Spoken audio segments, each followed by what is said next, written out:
Guys, welcome back to my channel. मैं हूं आपकी फ्रेंड वर्षा। आज की इस वीडियो में यहाँ पर हम बात करेंगे बीए कॉमर्स के प्रैक्टिस सेट की।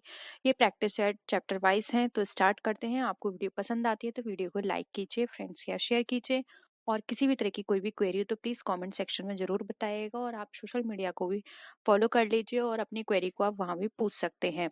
देखिए, यहाँ पे हमारा क्वेश्चन है, which of the following items is a non operating expenses. अब आपको बताना है इनमें से कौन सा आपको नॉन ऑपरेटिंग एक्सपेंसेस लगता है। Miscellaneous office expense, depreciation of plant, interest on debentures, none of the above. बताइए क्या होगा आंसर।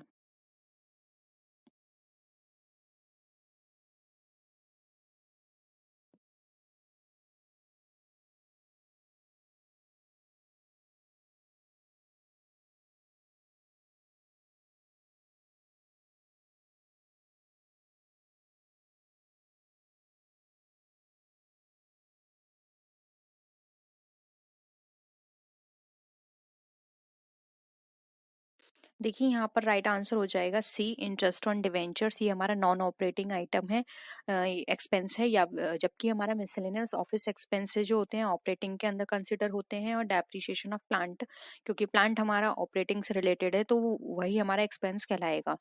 इसलिए नॉन ऑपरेटिंग एक्सपेंस के अंदर यहाँ पे इंटरेस्ट ऑन डिवेंचर्स को इंक्लूड किया गया है, इसलिए ऑप्शन सी यहाँ पे राइट आंसर हो जाएगा। ठीक है, नेक्स्ट क्वेश्चन पे आइए। अब आपको यहाँ पर बताना है नॉन ऑपरेटिंग इनकम। अभी आपने नॉन ऑपरेटिंग एक्सपेंस बताया था, अब आपको यहाँ पे इनकम बताना है। देखिए, हमारा जो भी हम प्लांट यूज कर रहे थे मैन्युफैक्चरिंग कंपनी में, उसके सेल से हमें कोई प्रॉफिट हुआ है ये है, या फिर कोई रेवेन्यू हमारा सेल से जनरेट हुआ है, ट्रेडिंग कंसर्न से रिलेटेड है, या फिर कोई डिविडेंड हमने रिसीव्ड किया है बाय एन इन्वेस्टमेंट कंपनी, या फिर premium received by an insurance company. बताइए इनमें से कौन सा हमारा नॉन ऑपरेटिंग इनकम का पार्ट है या आइटम है।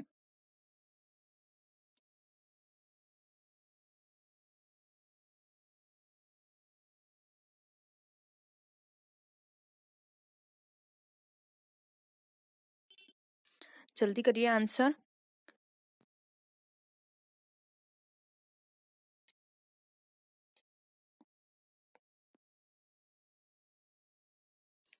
कौन सा लगता है आपको इसका आंसर। देखिए, ऑप्शन ए आप यहाँ पर राइट आंसर हो जाएगा। अगर हम नॉन ऑपरेटिंग इनकम की बात करें तो यहाँ पे हमारी मैन्युफैक्चरिंग कंपनी के अंदर जो भी प्लांट यूज हो रहा है उसके सेल से जो भी प्रॉफिट हुआ है, ये हमारा नॉन ऑपरेटिंग इनकम का पार्ट है। ठीक है, तो यहाँ पर क्या हो जाएगा, राइट आंसर हो जाएगा ऑप्शन ए। नेक्स्ट क्वेश्चन पे आइए। देखिए, जो भी क्वेश्चन आपको समझ नहीं आया उसको दोबारा से देखिएगा, खुद से समझने की कोशिश किया करिए, नहीं तो मैं उन क्वेश्चंस को दोबारा से आपके साथ डिस्कस कर लूंगी। ठीक है, नेक्स्ट है, which of the following item is a current asset. अब आपको बताना है इसमें से कौन सा आइटम करंट असेट का है। Long term investment, bank loan for 3 years, debenture sinking fund investment, या फिर अकाउंट रिसीवेबल्स।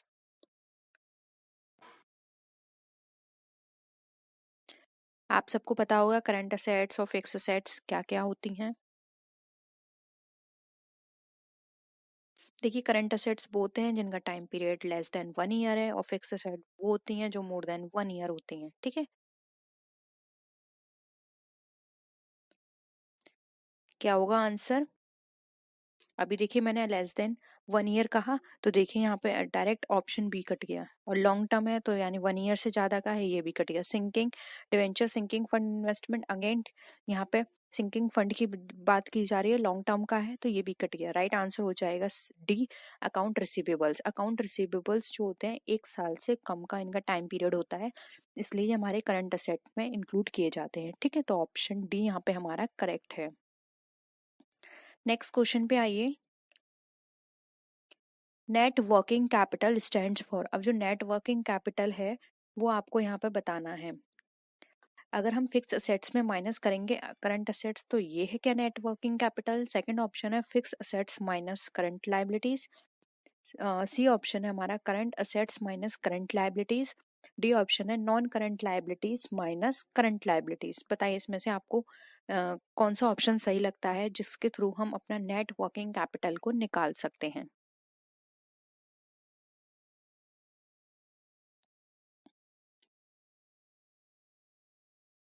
बहुत ही सिंपल है। देखिए जब हम नेट वर्किंग कैपिटल की बात करते हैं तो हमें करंट असेट्स चाहिए। करंट असेट्स में से जब भी हम करंट लाइबिलिटीज को माइनस करते हैं तो हमारा फिक्स नेट वर्किंग कैपिटल निकल कर आ जाता है, इसलिए ऑप्शन सी यहाँ पे हमारा राइट आंसर हो जाएगा। ठीक है, नेक्स्ट आइए। A reserve is a charge against. अब एक रिजर्व किसके अगेंस्ट में चार्ज किया जाता है? Trading account, profit and loss account, profit and loss appropriation account, या फिर नन ऑफ द अबव, बताइए।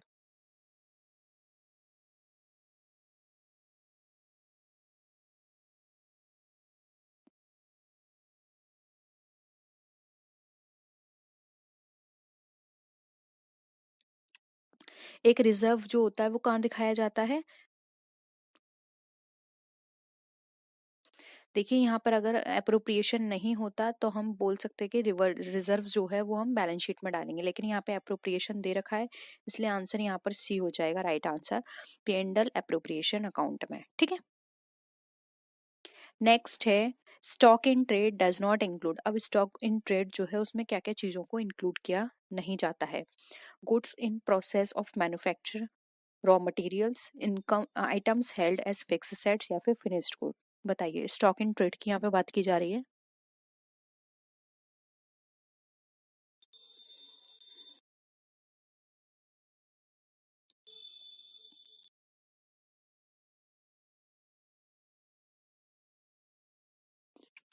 देखिए सबसे पहले ये समझ लीजिए स्टॉक क्या है। स्टॉक वो चीज है जो कि आपने या तो परचेज करी है, वो आपका कच्चा माल भी हो सकता है, बना हुआ माल भी हो सकता है, या फिर अनफिनिश्ड माल भी हो सकता है जो कि आपके फॉर्म में रखा हुआ है, अभी वो सोल्ड आउट नहीं हुआ है, और आपका जो साल है वो खत्म हो चुका है, यानी कि जो at the end of the year आपने अपने गोडाउन में जाकर देखा, वहाँ पे जो भी माल रखा हुआ है, फिर चाहे वो रॉ मटेरियल हो, अनफिनिश्ड हो या फिनिश्ड हो, वो सब आपके लिए स्टॉक हो जाएगा।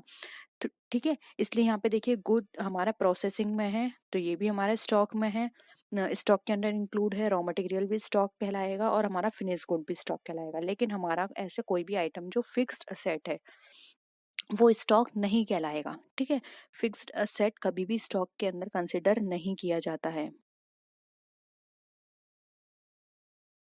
तो क्या हो जाएगा यहाँ पर आंसर हमारा ऑप्शन सी। ठीक है, नेक्स्ट आइए। The comparison of net profit with the sale of the same year is. अब हमारा जो नेट प्रॉफिट है उसका कंपैरिजन किया जा रहा है सेल के साथ सेम ईयर, तो वो क्या कहलाएगा? Vertical comparison, three dimension comparison, horizontal comparison, या फिर नन ऑफ द अबव, बताइए।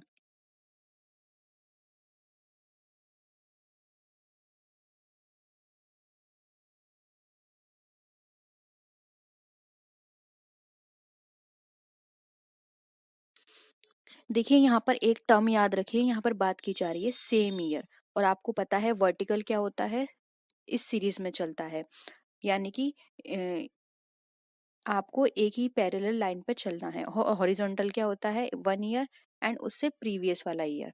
तो अगर यहाँ पर ये होता कि आप कंपैरिजन कर रहे हैं एक साल के सेल का उससे पहले वाली साल से, तो वहां पर हॉरिजॉन्टल होता, लेकिन यहाँ पे उसी साल किया जा रहा है सेम ईयर में। ठीक है, तो जब हम किसी भी सेम टाइम पीरियड की बात करते हैं, सेम लेवल की बात करते हैं, सेम डिपार्टमेंट की बात करते हैं, यानी कि वहां पर जो हम कंपैरिजन किया जा रहा है एक सेम लेवल पे बात कर रहे हैं, तो वो हमारा हमेशा वर्टिकल कहलाएगा। इसलिए यहाँ पे option A vertical comparison right answer हो जाएगा। ठीक है, नेक्स्ट आइए। According to going concern concept a business is reviewed a business is viewed as having. अब यहाँ पे हमें बताना है गोइंग कंसर्न कॉन्सेप्ट के अकॉर्डिंग एक व्यवसाय किस तरह से देखा जाता है। लिमिटेड लाइफ होती है उसकी, indefinite life, very long life, या फिर नन ऑफ दीज।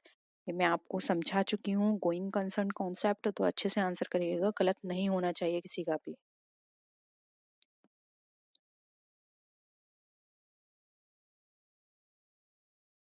क्या हो जाएगा? ऑप्शन बी यहाँ पर राइट आंसर हो जाएगा, एन इनडेफिनेट लाइफ। यानी कि अगोइंग कंसर्न कॉन्सेप्ट में ये हम अजम्पशन लेके चलते हैं कि हमारा जो बिजनेस है वो लॉन्ग टर्म तक काम करेगा। हम ये नहीं सोचते कि हमारा जो बिजनेस है वो बहुत जल्दी बाइंड अप हो जाएगा या फिर हम उसको बंद कर देंगे। ठीक है, हम उसको लॉन्ग टर्म तक के लिए या बहुत लंबे समय तक के लिए उसको ओपन करते हैं और उसमें काम करते हैं, ठीक है। तो उसकी लाइफ कैसे एज्यूम की जाती है, इंडेफिनिट पीरियड के लिए यानी कि लॉन्ग टर्म के लिए, इसलिए यहाँ पे ऑप्शन बी राइट आंसर हो जाएगा। नेक्स्ट क्वेश्चन देखिए, डेबिट मीन्स, डेबिट का मतलब क्या होता है? कोई भी एसेट में इंक्रीमेंट हो रहा है, लाइबिलिटी में इंक्रीमेंट हो रहा है, असेट्स जो हैं उसमें डिक्रीमेंट हो रहा है, या फिर कोई भी ऐसी इंक्रीमेंट जो कि प्रोप्राइटर्स इक्विटी में, बताइए।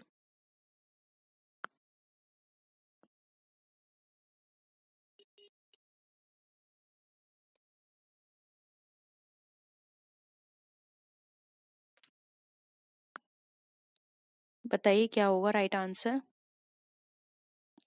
देखिए यहाँ पे डेबिट मीन्स का मतलब बताया गया है, तो डेबिट का मतलब होता है हमारे कोई भी असेट्स है वो बढ़ रही हैं तो वो डेबिट होंगी, ठीक है। तो ऑप्शन क्या हो जाएगा हमारा, ए यहाँ पे राइट आंसर हो जाएगा। आई होप यहाँ तक आपको सारे क्वेश्चंस क्लियर हैं। फिर भी कोई भी डाउट हो तो प्लीज पूछ लीजिएगा, ठीक है। नेक्स्ट आइए, क्रेडिट मीन्स। अब क्रेडिट का मतलब आपको बताना है क्या होता है। कोई भी एसेट में बढ़ रही है, लाइबिलिटीज हमारी बढ़ रही हैं, लाइबिलिटी हमारी कम हो रही है, या फिर जो प्रोप्राइटर्स इक्विटी है वो कम हो रही है, बताइए। आप इसको ऐसे भी समझा सकते हैं, अभी हमने डेबिट डिस्कस किया, डेबिट में क्या होता है हमारी एसेट्स बढ़ रही हैं, तो ये क्या हो जाएगा हमारी लाइबिलिटीज बढ़ रही हैं, ठीक है, सिंपल है। ऑप्शन भी यहाँ पे राइट आंसर हो जाएगा, ठीक है। क्रेडिट का मतलब क्या होता है, आप ऐसे समझ सकते हैं, क्रेडिटर्स क्रेडिट ही होते हैं। अब वो क्यों है, क्योंकि यहाँ पे हमारी वो है यानी कि हमारी लाइबिलिटी बढ़ी हुई है, ठीक है। जब हम उनको पे करेंगे तभी तो हमारी लाइबिलिटी कम होगी, तो आप ऐसे भी समझ सकते हैं। नेक्स्ट आइए, the process of recording and transactions in the journal is called, यानी कि ऐसी कोई भी प्रोसेस जिसमें हमारे जो ट्रांजेक्शन्स हैं वो जर्नल में रिकॉर्ड हो रहे हैं वो क्या कहलाएगी। Journalizing, costing, posting, telling. बहुत ही सिंपल है। आप सबको पता है जब हम जर्नल में पोस्ट ट्रांजेक्शन्स करते हैं, रिकॉर्ड करते हैं, तो वो प्रोसेस हमारी जर्नलाइजिंग कहलाती है। और जब हम जर्नल से लेजर में जाते हैं तो वहाँ पे जो प्रोसेस करते हैं वो हमारी पोस्टिंग कहलाती है, ठीक है। इतना याद रखिएगा, ये इस तरह के क्वेश्चंस आपके एग्जाम में बहुत पूछे जाते हैं। नेक्स्ट आइए, नॉर्मली डैश आर बैलेंस्ड। अब नॉर्मली क्या चीज बैलेंस्ड होते हैं, क्या personal and nominal accounts, real and nominal accounts, personal और रियल अकाउंट्स, या फिर नन ऑफ द अबव, बताइए। बहुत एक तरह से बहुत सिंपल क्वेश्चन है, लेकिन थोड़ा सा घुमा दिया है, तो आपको थोड़ा सा माइंड लगाना है इस क्वेश्चन में। वैसे बहुत अच्छा क्वेश्चन ये पूछा गया है यहाँ पर।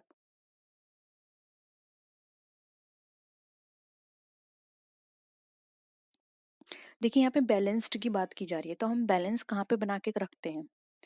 ट्रेडिंग अकाउंट में कोई बैलेंस नहीं बनाते, ठीक है। वहां पर जो आ रहा है वो हम निकाल लेते हैं, फिर चाहे प्रॉफिट हो चाहे लॉस, सेम ऐसे ही P&L में प्रॉफिट आता है, नेट प्रॉफिट तो नेट प्रॉफिट, नेट लॉस तो नेट लॉस। हम वहां पे बैलेंस नहीं निकालते, बैलेंस हम कहाँ बनाते हैं, बैलेंस शीट के अंदर, कि हमारी जो लाइबिलिटी साइड है और असेट साइड है दोनों में बैलेंस होना चाहिए, कोई भी बड़ी बड़ी या कमी नहीं होनी चाहिए किसी में भी, ठीक है। तो यहाँ पे बैलेंस की बात की जा रही है, तो नॉर्म आपको सबको पता है बैलेंस्ड हम बैलेंस शीट में निकालते हैं, दोनों का बैलेंस सही होना चाहिए।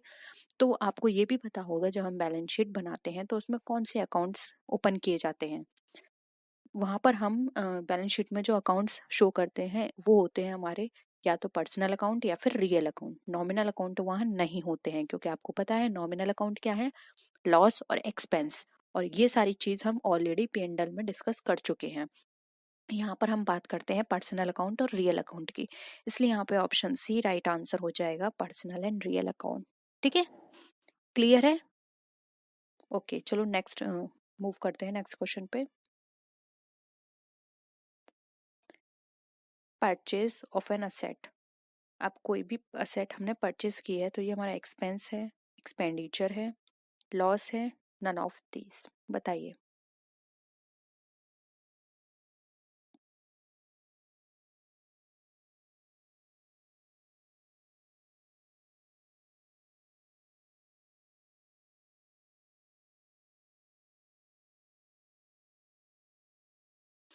देखिए यहाँ पर आप थोड़ा सा कंफ्यूज हो रहे होगे, दो वर्ड दिए हैं, एक्सपेंस एंड एक्सपेंडिचर।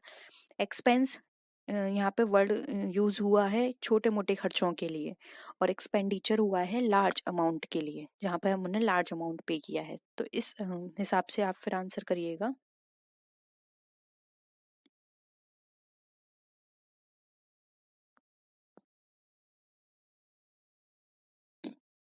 क्या हो जाएगा? देखिए यहाँ पर अगर हम बात करें तो हमारा जो राइट आंसर हो जाएगा वो हो जाएगा option A, sorry B, an expenditure. Purchase हमारा जो भी हमने असेट परचेज किया वो हमारा एक्सपेंडिचर है, एक बहुत बड़ा खर्चा है, और ये हम लॉन्ग टाइम तक इसका बेनिफिट लेंगे। जबकि अगर हम एक्सपेंस की बात करें तो वो छोटे मोटे खर्चे होते हैं, जैसे कि telephone payment, telephone bill pay किया आपने, या फिर कैरेज इनवर्ड, कैरेज आउटवर्ड, इस तरह के खर्चे वो आपके एक्सपेंस हैं। और ये लार्ज अमाउंट का है, ये एक्सपेंडिचर के अंदर कंसीडर यहाँ पर किया गया है। वैसे एक तरह से क्वेश्चन इस तरह से नहीं देना चाहिए था, थोड़ा कंफ्यूजन होगा स्टूडेंट को, लेकिन आप इसको ऐसे समझ सकते हैं, ठीक है। नेक्स्ट आइए, patent rights is a, patent किस तरह का राइट है? पर्सनल, रियल, नॉमिनल या फिर एक्सपेंस अकाउंट? बताइए।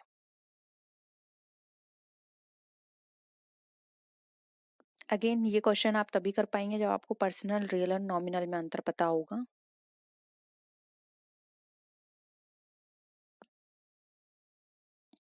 देखिए यहाँ पे पेटेंट राइट्स की बात करें तो पेटेंट आपको पता है क्या है, ये हमारे लिए असेट है, और किस तरह की असेट है, ये हमारी इंटेंजिबल असेट है। और आपको पता है रियल अकाउंट में दो तरह के अकाउंट ओपन किए जाते हैं, एक होता है टेंजिबल और एक इंटेंजिबल।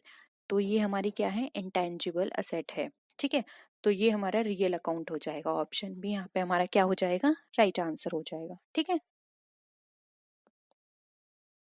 नेक्स्ट क्वेश्चन है, which of the following account has a credit balance? अब इसमें से कौन सा अकाउंट क्रेडिट बैलेंस रखता है?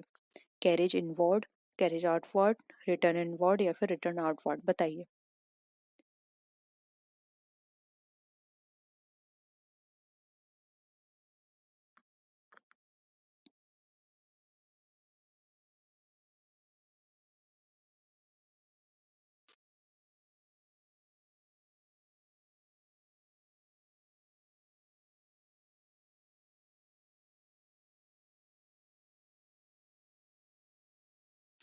देखिए बहुत सिंपल है, क्रेडिट बैलेंस की बात की गई है। कैरेज इनवर्ड क्या है, आपने कोई पेमेंट किया जब आप माल लेकर आए।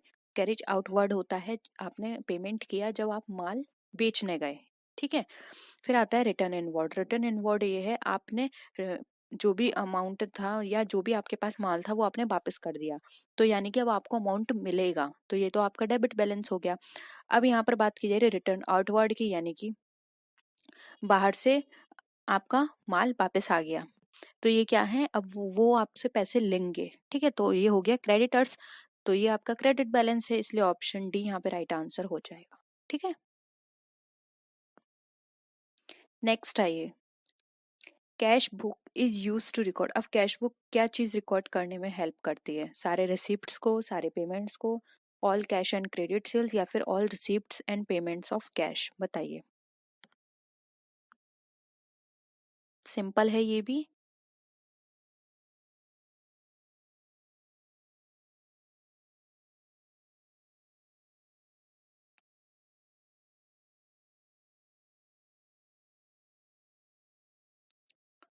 क्या हो जाएगा, राइट आंसर हो जाएगा D, all receipts and payments of cash. यानी कि कैश के जो भी हमारे, हमें कैश या तो आया है या हमारी तरफ से गया है, यानी कि पेमेंट हुआ है, कैश से रिलेटेड कोई भी ट्रांजेक्शन हुआ है तो वो कैश बुक के अंदर रिकॉर्ड किया जाएगा, ठीक है। तो ऑप्शन डी यहाँ पे हमारा राइट आंसर हो जाएगा। ये सब अब तक सारे इजी क्वेश्चन थे, तो ये सब क्वेश्चंस आपको समझ में आ रहे होंगे, क्योंकि बहुत ही सिंपल है, इससे टफ आपके एग्जाम में भी पूछे गए हैं। तो आपको इजी और टफ दोनों की तैयारी करनी है, ठीक है। लेकिन सबसे पहले आप थ्योरीज अच्छे से कर लीजिए, क्योंकि जब तक आपको थ्योरीज क्लियर नहीं होंगी तब तक आप ये क्वेश्चंस भी अच्छे से नहीं कर पाएंगे। तो सबसे पहले अपनी थ्योरी को स्ट्रॉन्ग करिए। थ्योरी हमने डिस्कस करी हुई है, हम फिर से एक बार और डिस्कस करेंगे। जो जो टॉपिक आपको नहीं आते हैं वो मुझे नीचे कमेंट सेक्शन में आप बता दीजिएगा, ठीक है। Purchase book is use to record. अब परचेज बुक क्या चीज रिकॉर्ड करती है? सारे गुड्स की परचेज को, क्रेडिट परचेज को, all credit purchase of goods या फिर all credit purchase of assets other than goods, बताइए।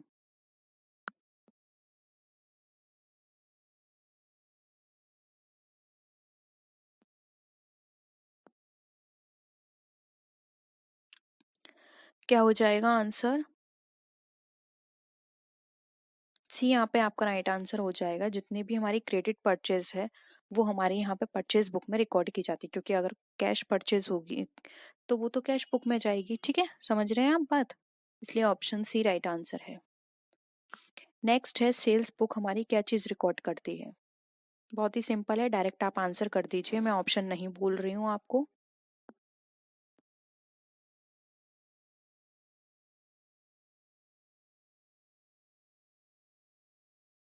क्या हो जाएगा? डी हो जाएगा। जितनी भी क्रेडिट सेल्स है वो यहाँ पे सेल्स बुक में रिकॉर्ड की जाएगी। ठीक है, नेक्स्ट आइए। विच of the following book is not a book of original entry? बताइए।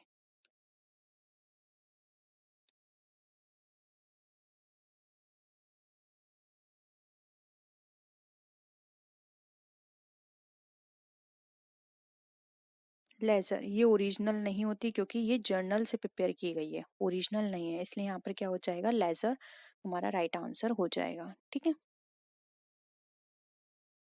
नेक्स्ट है imprest system is used in relation to. Imprest system कहाँ फॉलो किया जाता है? आप सबको पता है।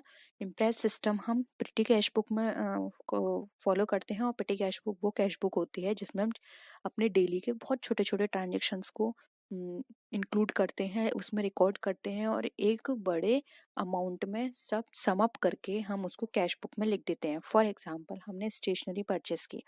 अब हमने पहले पेन खरीदा, उसके बाद हमने शार्पनर खरीदा, उसके बाद हमने कोई डायरी खरीदी, उसके बाद हमने प्लेन पेपर परचेस किए, उसके बाद हमने ऐसे इस तरह से हमने क्या करा, अलग अलग सामान खरीदा। तो पिटी कैश बुक में तो ये एक एक करके नोट कर लिया जाएगा कि पेन खरीदा हमने, रूलर खरीदा, इस तरह की चीजें। लेकिन ये सब हम डायरेक्ट कैश बुक में लिखेंगे तो कैश बुक हमारी बहुत जल्दी भर जाएगी और इतना टाइम भी नहीं होता। तो पिटी कैश बुक में क्या होता है, ये सारी जितने भी हमने सामान खरीदे हैं स्टेशनरी से, इसको सबको सम अप करके एक अमाउंट में हम ऐसा स्टेशनरी कैश बुक के अंदर डाल देते हैं सारा अमाउंट। ठीक है, तो पिटी कैश बुक यहाँ पर राइट आंसर होगा, जिसमें हम इम्प्रेस सिस्टम फॉलो करते हैं, इसलिए ऑप्शन डी करेक्ट है। ठीक है, तो ये थे हमारे आज के क्वेश्चंस। होप यहाँ पर आपको सारे क्वेश्चंस क्लियर हैं, सारी चीज़ें आपको क्लियर हैं।